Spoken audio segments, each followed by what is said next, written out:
Ezequiel capítulo 17, hemos visto cómo el Señor nos ha estado hablando en estas profecías últimas que están dadas por Ezequiel estando en cautividad allá en Babilonia, y está escribiendo esto para que también sean enviadas estas profecías allá a Jerusalén. En Jerusalén está Jeremías dando el mismo mensaje que está dando Ezequiel aquí, y había muchos falsos profetas que estaban contradiciendo las profecías que estaba dando tanto Ezequiel como Jeremías, que eran profecías de la destrucción que iba a venir a Jerusalén si no se arrepentían. Todavía el Señor está dando la oportunidad de que la gente se vuelva, se arrepienta. Y en este momento estamos aquí en aproximadamente el 5º año del rey Sedequías, que fue el último rey que quedó allí en Jerusalén antes de que Jerusalén fuese destruida. Sedequías estuvo gobernando 11 años y en este momento pues estamos más o menos por el 5º año del rey Sedequías. Y nos dice aquí, en el capítulo 17, vino a mí palabra de Yahvé diciendo: Hijo de hombre, propone un enigma y narra una parábola a la casa de Israel, diciendo: Así dice Adonai Yahvé, una gran águila de grandes alas, largas plumas remeras, espeso plumaje y muchos colores, voló al Líbano. Tomó el cogollo del cedro, o sea, la parte de arriba del cedro, arrancó el mejor de sus renuevos o el más alto y lo llevó a una tierra de mercaderes, plantándolo en una ciudad de comerciantes. Luego tomó de la semilla de esta tierra, la echó en terreno sembradío, y como se planta un sauce, lo plantó junto a aguas abundantes, para que germinara y se hiciera una vid de mucho ramaje achaparrada, para que sus sarmientos se orientaran hacia el águila y sus raíces estuviesen debajo de ella.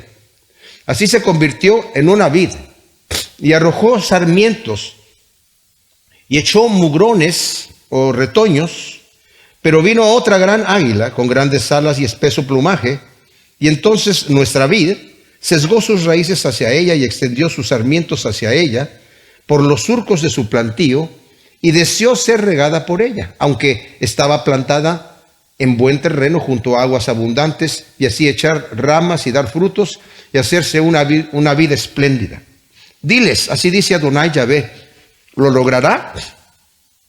¿O arrancará, verdad, la otra águila sus raíces para que se malogre su fruto y se marchiten sus renuevos? Pues no hará falta gran poder ni mucha gente para deceparla o arrancarla. Mirad, ya está plantada, ¿lo logrará? ¿O se secará cuando le azote el viento solano? ¿Se agostará en los surcos donde germinó? Ahora, vemos aquí es un enigma que el Señor le está proponiendo al pueblo de Israel, y es una parábola. La parábola, como vemos, el Señor Jesucristo utilizó su enseñanza muchas veces en parábolas, y estas parábolas tenían un doble propósito. La gente que quería escuchar podía entender el significado de la parábola, a veces no muy claro. Hay personas que dicen que como el Señor es el maestro de maestros, la parábola era la mejor forma de enseñanza, pero en realidad, como vemos que Isaías había dicho, y el Señor mismo lo repite cuando le preguntan a sus discípulos, ¿por qué les enseñas en parábolas? Dijo, porque teniendo ojos no quieren ver, teniendo oídos no quieren oír, y de esta manera no van a ver, no van a oír, ¿verdad? Para que con su corazón entiendan, porque no quieren entender, para que yo los sane, porque no quieren que yo los sane. O sea, en otras palabras, el Señor estaba dando sus enseñanzas de esta manera, en cierta forma ocultas para la persona que no quiere ver. Y yo veo que el Señor, en la forma en la que está escrita la Escritura, tiene mucho de esto. Mucha gente dice que hay contradicciones en la Escritura, porque un evangelio dice que son 2 endemoniados gadarenos y este otro dice que es 1. Entonces ahí hay una contradicción, porque uno dice que son 2 y otro que es 1. Y hay detallitos así que de repente nos pueden sorprender, ¿verdad? Como vamos a ver justamente en el siguiente estudio que tengamos de Ezequiel, hay una aparente contradicción en un punto, pero todo tiene una explicación. Pero el Señor permite que estas discrepancias existan para que la persona que quiere buscar un pretexto para no creer, lo tenga ahí. Pues mira, ahí está el asunto, entonces yo no puedo creer. Ahora, en este caso, el Señor acaba de dar este enigma y esta parábola, pero el Señor a sus discípulos les explicaba las parábolas. Y les dijo al Señor, porque a ustedes les es dado de entender los principios que estoy enseñando yo, pero a ellos no les es dado. Aquí el Señor va a explicar esta parábola también al pueblo de Israel, porque obviamente no la van a entender.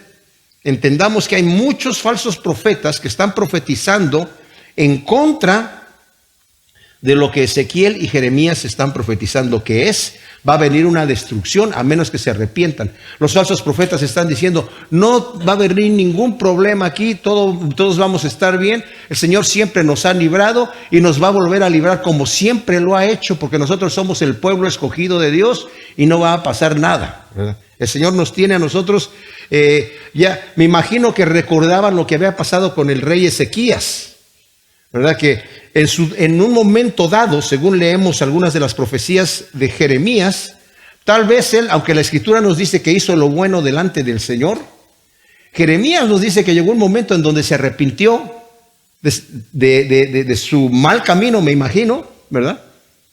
Porque el Señor profetizó a través de otro profeta que iba a venir una destrucción de Jerusalén. Entonces él se arrepintió, estaba en tiempos de Isaías, y el Señor libró a Jerusalén. Y la gente pensaba, no, aquí no va a pasar nada. Dios siempre sale adelante porque somos su pueblo escogido y además aquí está el templo de Dios y aquí está el arca de Dios, así que el Señor no va a permitir que esto acontezca. Y de cierta manera estaban permitiendo a la gente seguir viviendo en sus idolatrías y en sus perversiones y en sus abominaciones, porque lo que el Señor estaba pidiendo es que la gente se arrepintiera, que le creyeran al Señor. El Señor está diciendo, va a venir un castigo para ustedes, el castigo ya está determinado, van a ser llevados a Babilonia. Ya había venido Nabucodonosor 2 veces y se había llevado gente, ¿verdad? La primera vez se llevó incluso a Daniel y a sus 3 amigos con ellos en la primera deportación. En la segunda deportación se fue Ezequiel, y están a punto de tener la tercera, que va a ser la devastación. Sedequías había sido puesto por Nabucodonosor. Aquí lo vamos a ver, ¿verdad? Nos lo va a explicar un poco más a fondo cómo explica esto. Entonces, a partir del versículo 11, el Señor empieza a explicar el significado de la parábola y del enigma. Y dice, vino a mí palabra de Yahvé diciendo, di ahora a la casa rebelde, ¿no sabéis qué significa esto? Diles, el rey de Babilonia vino a Jerusalén y apresando a su rey y a sus príncipes los llevó consigo a Babilonia. Tomando a uno del linaje real, hizo con él un pacto y lo juramentó. Y se llevó a los poderosos de la tierra a fin de que el reino fuera abatido y no se ensoberbeciera y observara fielmente el pacto. O sea, el Señor, como dije, Dios mismo está explicando la parábola. La primera águila de la que nos había dicho aquí, porque le está explicando aquí, ¿verdad? Está explicando que primero vino una gran águila de grandes alas y largas plumas remeras. Estoy leyendo el versículo 3. Espeso plumaje y muchos colores, voló al Líbano, tomó del cogollo del cedro, arrancó el mejor de sus renuevos y lo llevó a una tierra de mercaderes y plantándolo en una ciudad de comerciantes. ¿Qué quiere decir esto? Que el Señor, la primera águila, que es el rey de Babilonia, que vino a Jerusalén, Nabucodonosor, se llevó preso a Babilonia a Jeconías, que es Conías también, tiene 3 nombres aquí en la Biblia, Conías o Joaquín. Después de Josías, el rey bueno, ¿verdad?, que hizo grandes reformas en Jerusalén, vimos que el Señor le dijo que se lo iba a llevar para que no viera todo el mal que el Señor iba a traer a Jerusalén, y porque su corazón se enterneció leyendo lo que el Señor dijo, el castigo que iba a traer a Jerusalén. El Señor dice, pero tú no vas a ver esos días malos, yo te voy a llevar a reunir con tus padres. Y la forma en la que se la llevó el Señor es que este rey Josías quiso salir a pelear contra Faraón, que iba a conquistar unos territorios allá en Asiria. Y Faraón le dijo, no te metas en la pelea porque tú no tienes nada que ver con esto, ¿verdad? No sea que te dañe a ti. Pero él no quiso, sino que se disfrazó y se fue para allá y lo mató Faraón ahí. Entonces Faraón, enojado por esa desobediencia, porque en aquel entonces estaba libre, y Jerusalén y Judá estaban libres, no estaban sometidos a ningún reino, sometió a Judá, ¿verdad? Y puso como rey, estaba ahí, puso como rey, el pueblo puso a otro rey, a un hijo de Josías, el mayor, y lo quitó Faraón, se lo llevó preso a Egipto y puso a Joacim, el rey Joacim, que fue un rey malvado. Y este rey duró 11 años allí. Mientras estaba él allí, llega Nabucodonosor, venció a Faraón en una guerra en Carquemis. Entonces, como lo venció, llegó allí y le dijo a Joacim, ahora tú me vas a pagar el tributo a mí, porque estaban pagándole el tributo ahora a Egipto, ¿verdad? Dice, ahora me lo vas a pagar a mí, porque yo soy el que vencí aquí. Ok. Entonces estuvo 3 años pagando el tributo, pero al tercer año se rebeló. Llegó Nabucodonosor nuevamente, lo tomó, lo mató y lo dejó insepulto, lo tiró fuera de la ciudad de Jerusalén, como lo vimos cuando estudiamos Jeremías, ¿verdad? Y puso en su lugar a su hijo Joaquín, este que estamos viendo aquí, o Jeconías o Conías. Pero él solamente reinó 3 meses, porque después Nabucodonosor pensó y dijo, este se me va a rebelar porque yo maté a su padre. Entonces llega y lo toma y se lo lleva preso a Babilonia y pone en su lugar a Matatías, le cambia el nombre a Sedequías y lo pone como rey, ¿verdad? Pero entonces le está diciendo aquí, este es el rey que llevando, dice, se lo llevó a tierra de mercaderes, se lo llevó a Babilonia, y tomando a uno del linaje real, hizo con él un pacto y lo juramentó, y se llevó a los poderosos de la tierra a fin de que el rey no fuera abatido y no se ensoberbeciera y observara fielmente el pacto. O sea, la primera águila, como dije, es el rey de Babilonia que viene y se lleva a Jeconías preso, que había reinado 3 meses. Ese es el renuevo o rama más alta del cedro que arrancó la primera águila y lo llevó a él y a sus príncipes a Babilonia. ¿Cuál es este cedro? Bueno, yo pienso que se está refiriendo al rey David, porque era de la descendencia de David, ¿verdad? Jeconías, entonces, como dije, fue hijo de Joacim, que era Joacim hijo de Josías,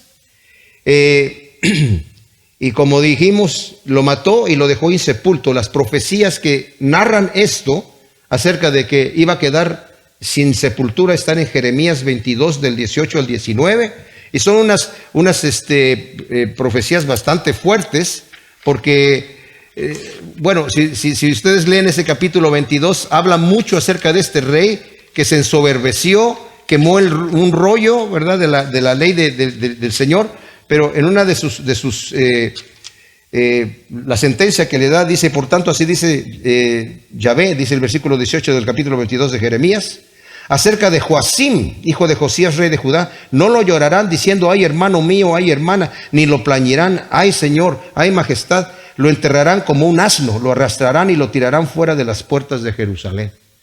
Y luego en el capítulo 36, del 29 al 31, también es en donde quema el rollo y le dice el Señor a Jeremías, escribe otro rollo igual, pero le vas a añadir que a este rey lo van a tirar afuera al calor del día, su cadáver y al frío de la noche. Le va a quedar sin sepultura y nadie lo va a llorar. Pero nos está hablando aquí de su hijo que lo llevan, ¿verdad? Ahora, Nabucodonosor, como dije, rey de Babilonia, puso en su lugar a Matatías, tío de Jeconías y hermano de Joacim, y le cambió el nombre a Matatías, y le hizo jurar en nombre de Yahvé que le sería fiel. Esto lo vemos en el versículo 5 y 6 de aquí. Luego tomó de la semilla de esta tierra, la echó en terreno sembradío, y como planta un sauce la plantó junto a aguas abundantes, para que germinara y se hiciera una vid de mucho ramaje, achaparrada. ¿Qué quiere decir esto?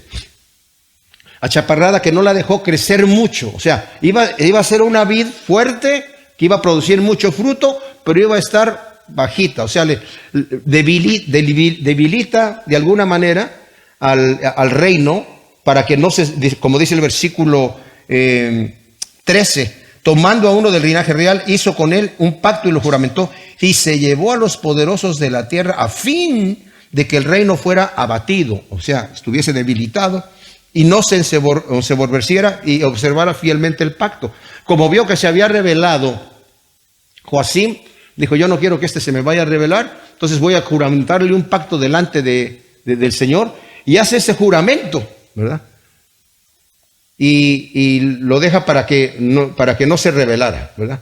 Esto lo vemos en el Segunda de Reyes 24, del 8 al 17. Ahí nos habla de cómo Nabucodonosor se llevó a los poderosos de la tierra justamente para eso, para que se debilitara, ¿verdad? Dice el versículo 8 del 24 de Segunda de Reyes, cuando Joaquín comenzó a reinar era de 18 años y reinó en Jerusalén 3 meses. Este es el que se llevaron a Babilonia. El nombre de su madre era Neusa, hija de Latán de Jerusalén, e hizo lo malo ante los ojos de Yahvé, conforme a todo lo que había hecho su padre, solamente en 3 meses, ¿verdad? Y en aquel tiempo los siervos de Nabucodonosor, rey de Babilonia, subieron contra Jerusalén. La ciudad fue sitiada, y Nabucodonosor, rey de Babilonia, llegó contra la ciudad cuando sus siervos la estaban asediando, y Joaquín, rey de Babilonia, se rindió al rey de Babilonia juntamente con su madre y sus siervos y sus príncipes y sus eunucos en el año 8 del reinado del rey de Babilonia, y lo tomó prisionero. Sacó de ahí a todos los tesoros de la casa real, los tesoros de su casa también. Hizo pedazos todos los utensilios de oro de Salomón, rey de Israel, que había hecho para el santuario de Yahvé, tal como el Señor lo había profetizado, y llevó en cautiverio a todo Jerusalén y todos los príncipes y a todos los hombres de valor, 10,000 cautivos, así como todos los artesanos y herreros, y no quedó sino lo más pobre del pueblo en la tierra. También llevó cautivo a Babilonia a Joaquín y a la madre del rey y a las mujeres y a sus eunucos y los nobles del país, e hizo llevar cautivos desde Jerusalén a Babilonia a todos los hombres de guerra, 7,000, y los artesanos y herreros, 1,000 valientes guerreros, ¿verdad? Todos ellos. También el rey de Babilonia llevó en cautiverio a Babilonia. Ahora, el rey de Babilonia puso como rey en su lugar a Matatías, su tío, y le cambió el nombre por Sedequías. Cuando Sedequías comenzó a reinar, era de 21 años y reinó 11 años en Jerusalén. El nombre de su madre era Hamutal, hija de Jeremías de Libna. Bueno, entonces se lo lleva, y luego el 15 dice, pero se rebeló contra él y envió embajadores a Egipto pidiendo caballos y mucha gente. ¿Lo logrará? ¿Se salvará quien ha hecho tales cosas? ¿El que violó el pacto escapará? Vivo yo, dice Yahvé Adonai, que en el territorio del rey que lo hizo, rey cuyo juramento menospreció y cuyo pacto rompió con él, en medio de Babilonia morirá. Faraón no lo salvará en la guerra, ni con gran ejército, ni con mucha tropa, cuando levanten murallas de asedio y construyan torres para matar a tanta gente. Ha despreciado el juramento y violado el pacto. Dio la mano y después hizo esto. No se librará. Por tanto, así dice Adonai Yahvé, vivo yo que mi juramento que despreció y mi pacto que quebrantó, los revertiré sobre su cabeza. Extenderé sobre él mi red y será prendido en mi lazo, y lo haré venir a Babilonia, y allí entraré en juicio con él por su infidelidad contra mí. Los escogidos de todas sus tropas serán pasados a cuchillo, y los que queden serán esparcidos a todos los vientos, y sabréis que yo, Yahvé, he hablado. O sea, Sedequías se rebela contra el rey de Babilonia, envía embajadores a Egipto, y estamos en el momento aquí, en el 5º año de Sedequías, en donde se calcula que está haciendo justamente esto, por consejo de los falsos profetas. Ya lo había hecho, o sea, se rebeló. El Señor le está diciendo, estaba plantada esa higuera en buenas aguas, no necesitaba nada. El rey vivía con sus riquezas, estaba todo perfectamente bien. Nabucodonosor le hizo juramentar que le iba a ser fiel, no le faltaba nada. Pero él pensó, yo me voy a librar de y voy a hacer un pacto con Egipto, voy a contratar mercenarios para que vengan aquí, y juntos con nuestro ejército, cuando venga Nabucodonosor, lo vamos a derrotar. Y eso es lo que los falsos profetas le estaban diciendo que hiciera. Y le creyó a los falsos profetas cuando le estaba diciendo Jeremías que no hiciera eso, porque no iba a tener éxito. Ahora, como dije, estaba plantada junto a aguas. En el versículo 7 y 8 dice, pero vino otra gran águila con grandes alas y espeso plumaje. Este es Egipto. Y entonces nuestra vid sesgó sus raíces hacia ella y extendió sus sarmientos hacia ella por los surcos de su plantío y deseó ser regada por ella, aunque estaba plantada en buen terreno junto a aguas abundantes, y para así echar ramas y dar frutos y hacerse una vid espléndida. ¡Wow! Entonces, los príncipes de Sedequías confiaban en Egipto para vencer a los caldeos. Pero Faraón no va a salir a defenderlos. Y eso ya lo había profetizado también Jeremías. Y fue lo que pasó. Porque primero vino Faraón para hacer guerra contra... estaba sitiada ya Jerusalén en este momento, por el 5.º año. Y cuando viene Faraón, el ejército de los caldeos se va a pelear con Faraón para encontrarlo, ¿verdad?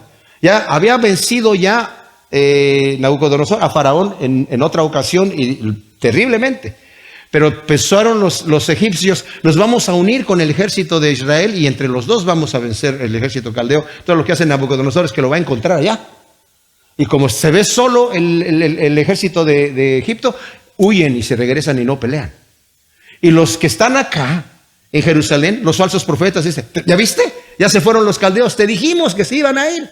Te dijimos que se iban a ir, ya se fueron, no van a regresar ya más. Y el Señor está diciendo, ¿lo van a lograr acaso?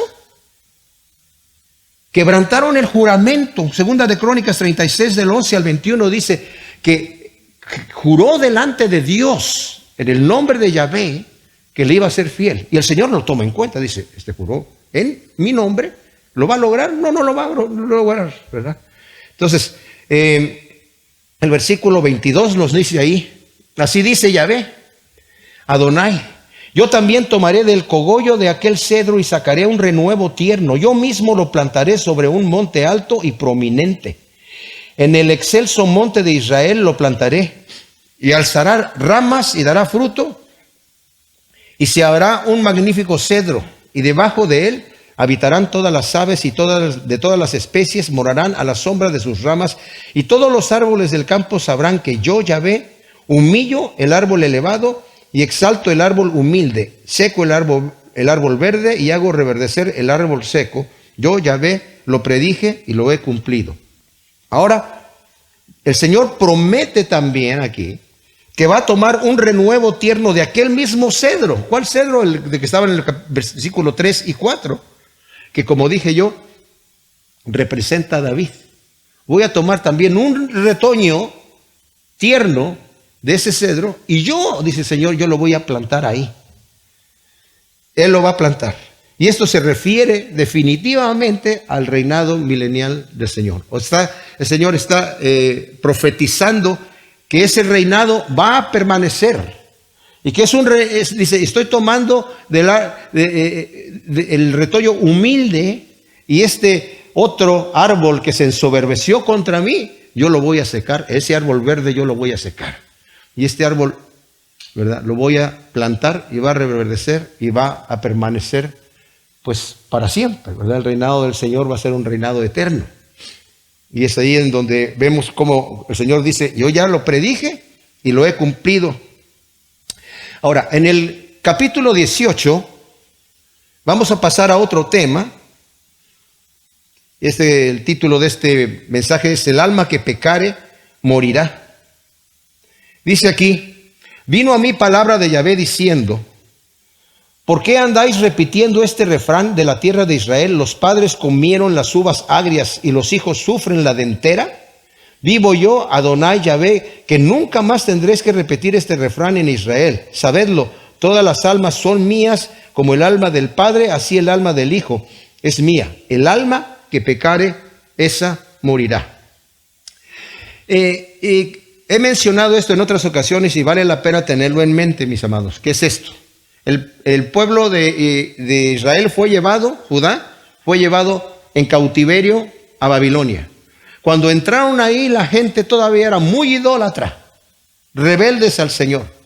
Estando allí en cautiverio, durante las 2 veces que había venido Nabucodonosor y se había llevado mucha gente para allá, los que estaban allá en el cautiverio tenían falsos profetas allá. Y los que estaban en Jerusalén tenían falsos profetas acá. Y los falsos profetas decían lo mismo.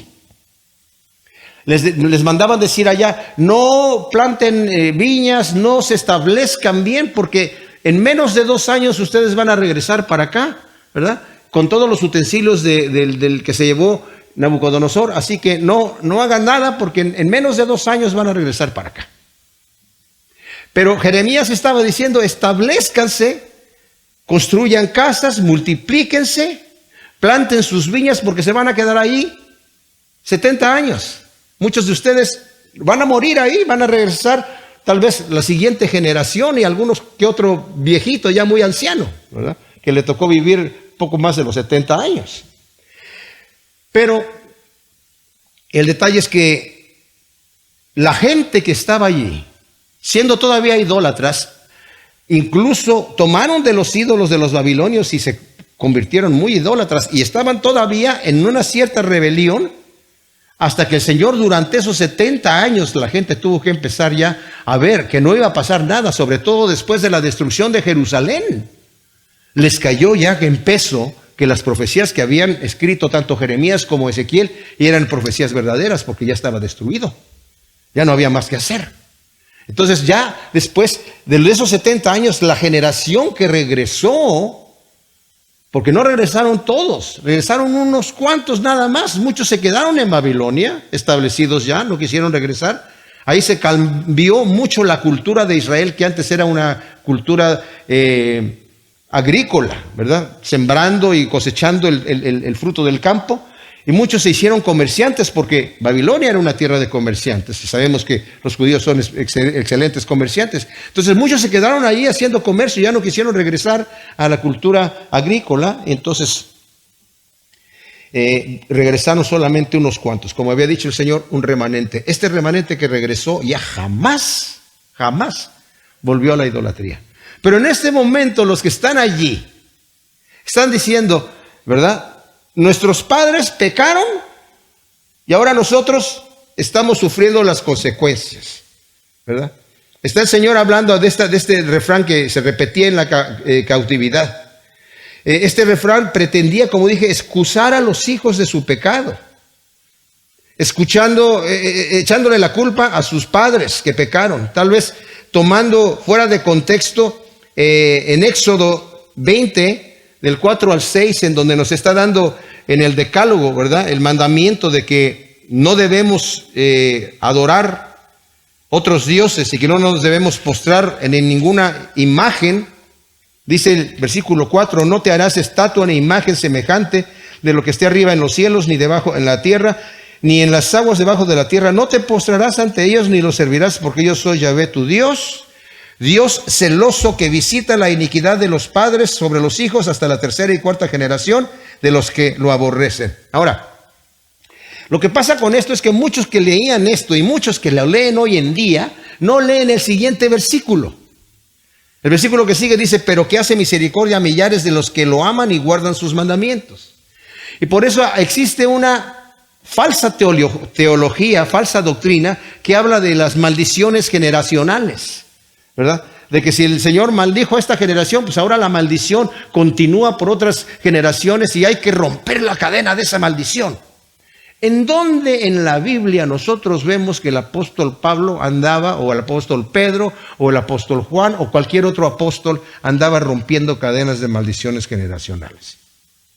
¿En dónde se nos dice en alguna parte una instrucción, ya sea del Señor Jesucristo o de alguno de los apóstoles, que debemos romper maldiciones generacionales?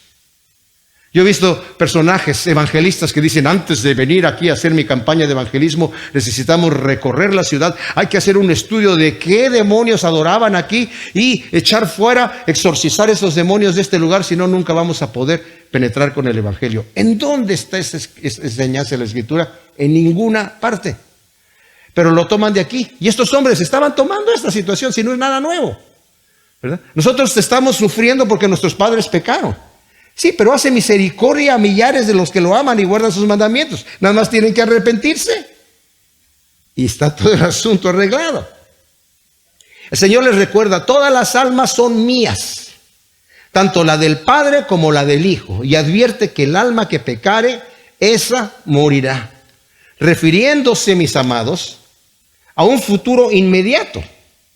O sea, a la muerte no necesariamente eterna, sino una muerte inmediata. O sea, si tú no obedeces a Dios, el Señor te va a cortar la vida. Pero también aplica a un futuro eterno, ¿verdad? Luego el versículo 5 dice, el hombre que es justo, que observa el derecho y la justicia, el que no come en los montes. O sea, ¿a qué se refiere con esto? Es que cuando adoraban a los ídolos, llevaban su comida, que la sacrificaban a los ídolos, como lo vemos en el Pablo nos habla, ¿verdad? Que los que sacrifican a los ídolos, sacrifican a los demonios. Entonces sacrificaban a los ídolos y luego comían la carne. Eso por eso está refiriéndose los que comen en los montes.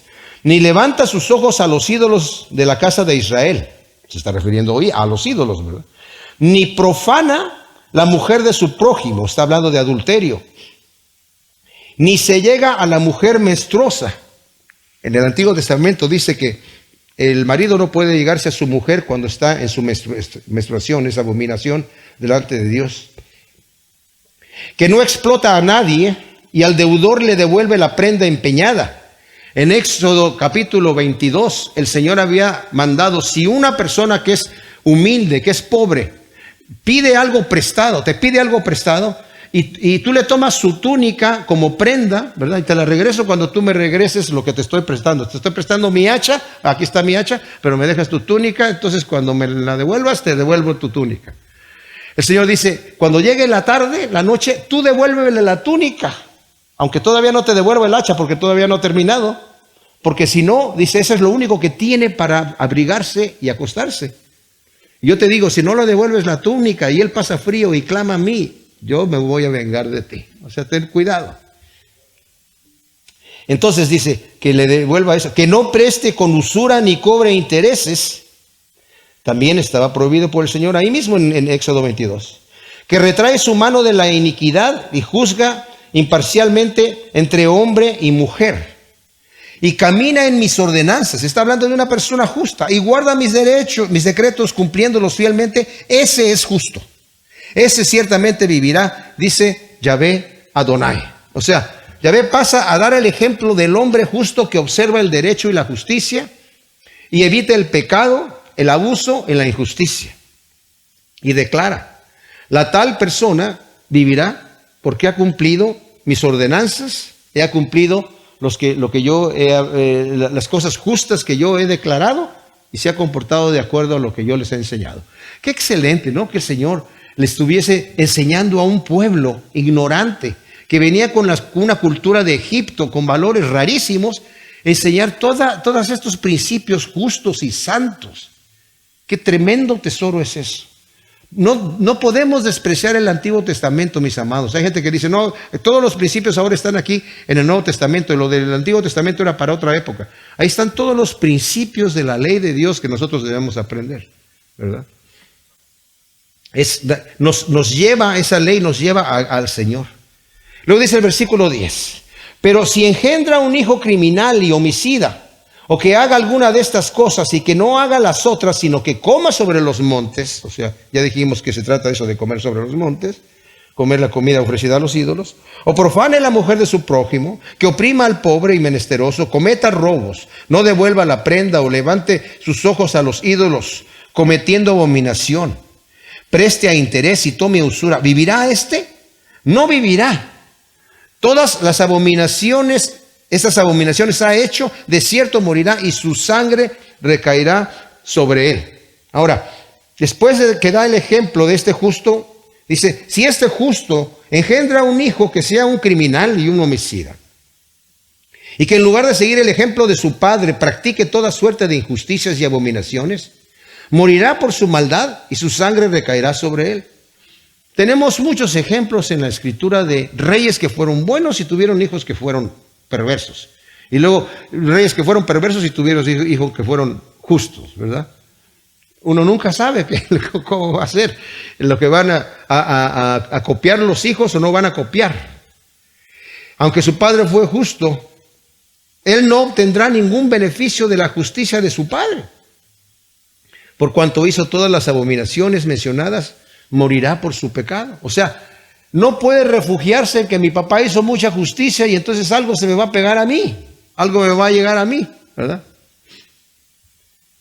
Como existía una creencia, no sé si todavía está en algunas familias, de que si uno de los hijos o de la familia, un miembro de la familia se hacía cura, automáticamente ya todos tenían boleto para el cielo, ¿verdad? Toda la familia.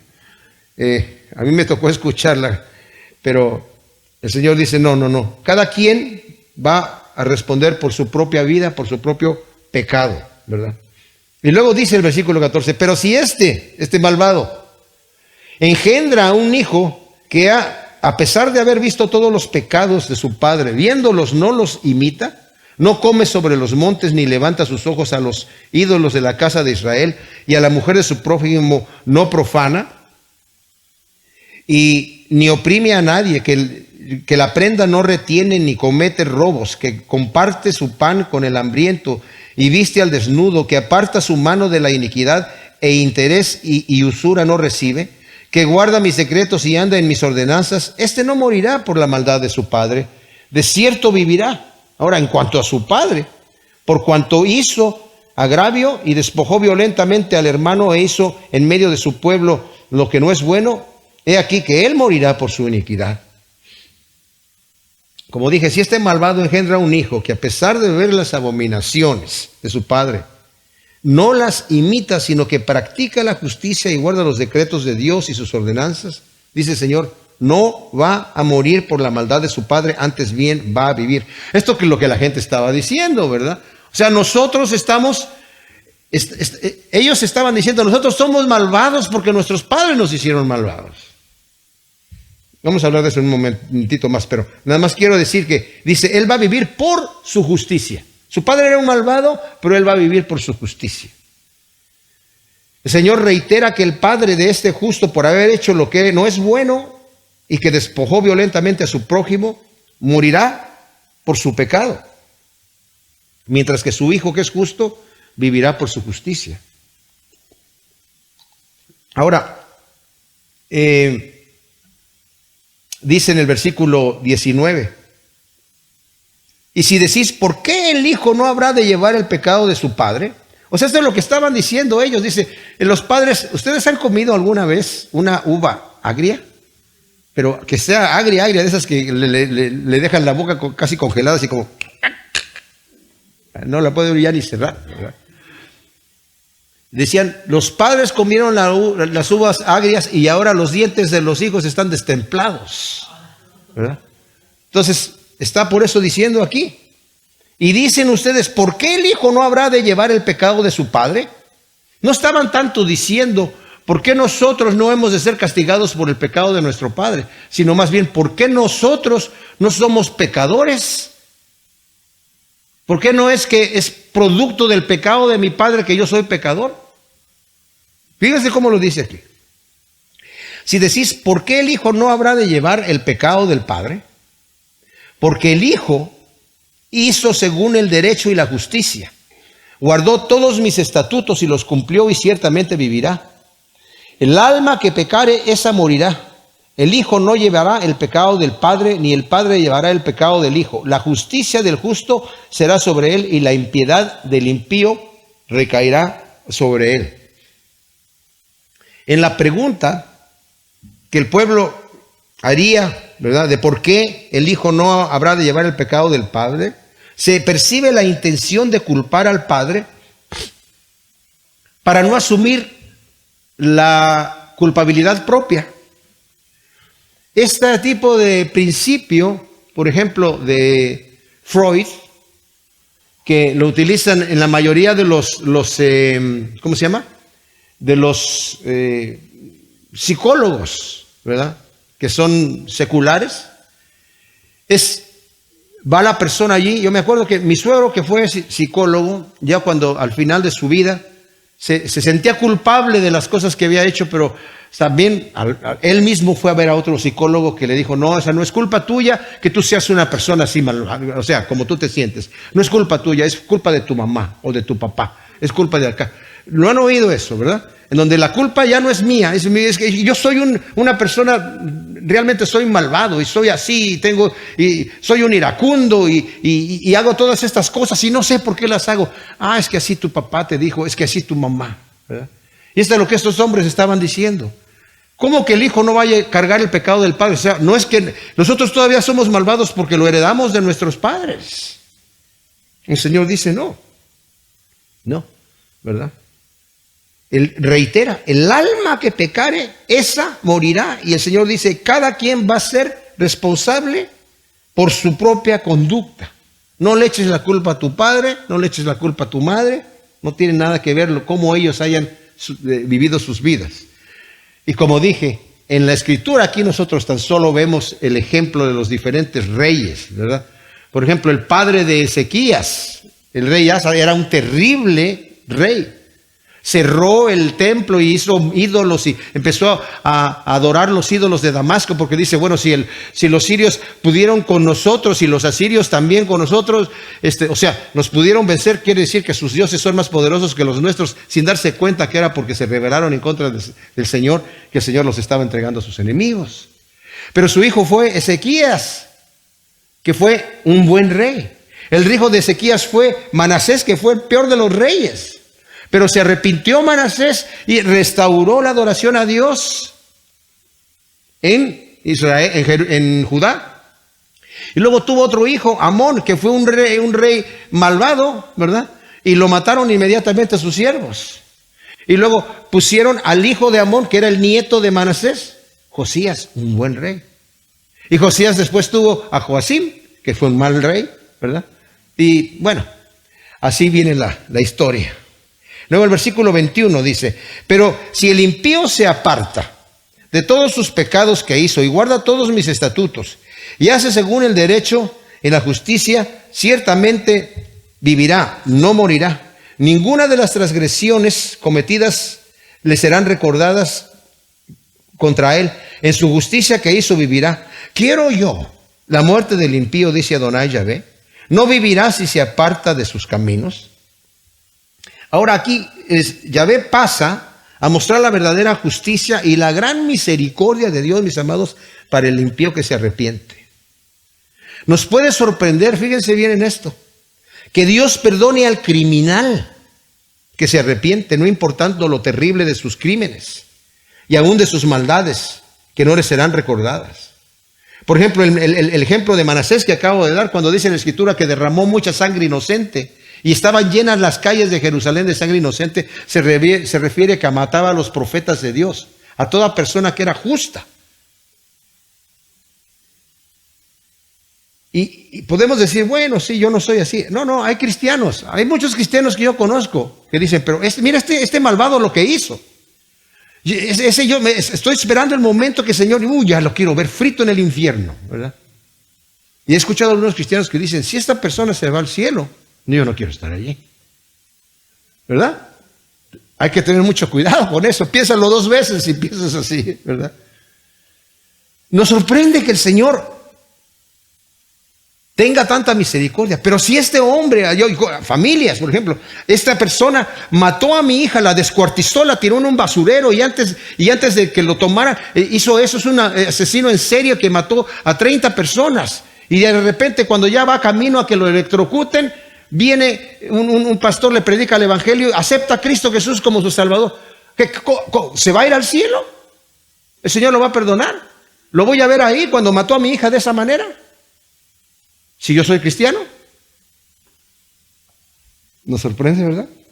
Señora, ¿a poco así? Sí, Señor, pero no, pues dale, por lo menos mándalo al purgatorio en un buen tiempo, ¿verdad?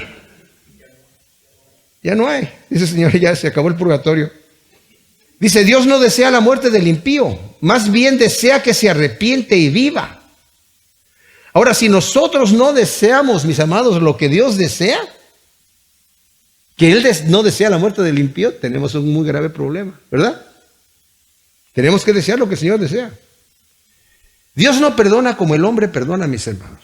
Y eso también tenemos que... Dios perdona y jamás vuelve a mencionar nuestras faltas. El Señor nunca va a traernos los errores pasados. No somos como nosotros, que decimos yo perdono pero no olvido. O decimos perdono, bueno, que ya olvido. Pero en el momento que recibo otra vez la ofensa, ay, ¿te acuerdas que también? Y vuelve a traer la lista nuevamente. Espérame tantito que la tengo guardada aquí.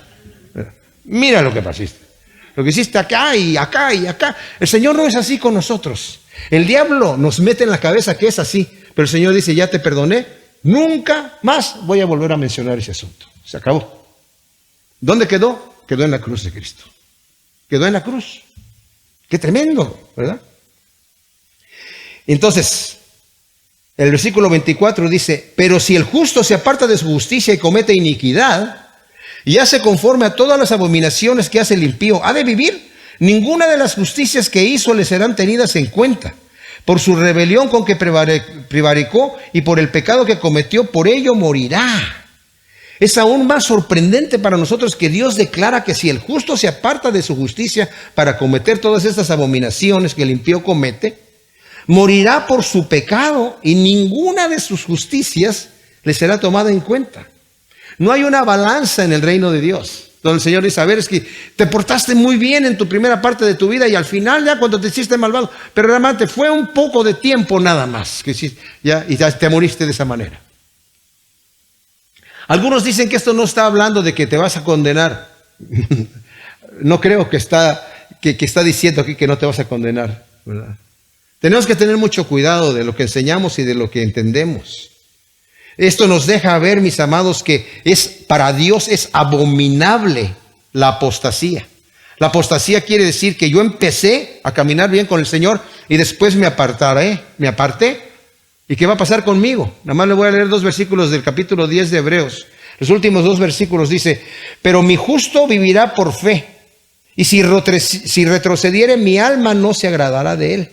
Pero nosotros no somos de los que retrocedemos para destrucción, sino de los que tenemos fe para preservación del alma. Mi justo si retrocede, no me voy a agradar de él. Dice, pero nosotros no somos de los que retrocedemos para perdición. Así que hay que tener cuidado. Y luego dice,